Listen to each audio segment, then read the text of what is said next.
ఇప్పుడు రైతుల్ని అరెస్ట్ చేసి జైల్లో పెట్టడం మీద నీ అభిప్రాయం ఏంటి? అన్న అది కూడా చాలా ఘోరం అన్న. ఆయన సొంతంగా నేను ఒకటి చెప్తా, సొంత కొండారెడ్డిపల్లిలో ఎలక్షన్ కంటే ముందుగానే ఎలక్షన్ తర్వాత గెలిచినాక కూడా ఏమన్నాడు, నేను మా తాత పోలీసు మా ముత్తాత పోలీసు నేను మోతేపరి మా తాత మోతేపరి అని మాట్లాడి 2000 ఎకరాలు ఉన్నాయి అన్నాడు.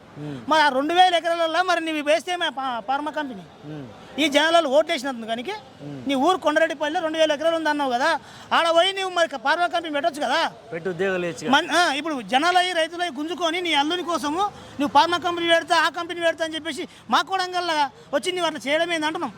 ఓకే, నీ దగ్గర 2000 ఎకరాలు ఉన్నప్పుడు నీ అల్లునికి నువ్వు ఫార్మా కంపెనీ కట్టి ఇంకో పెద్ద కంపెనీ కట్టించేయి, మేము వద్దంటలేము. ఓకే, మరి ఇప్పుడు రైతులను అరెస్ట్ చేయడం అసలు నీకు ఎలా అనిపించింది? చాలా దుర్మార్గం. రైతులే కదా నీకు ఓట్లేసింది, ఇప్పుడు వాళ్ళని జైల్లో పెట్టినంత మాత్రం నీకు ఇప్పుడు ఇంత పోదు. నువ్వు ఎన్ని సంవత్సరాలు ఉంటావు?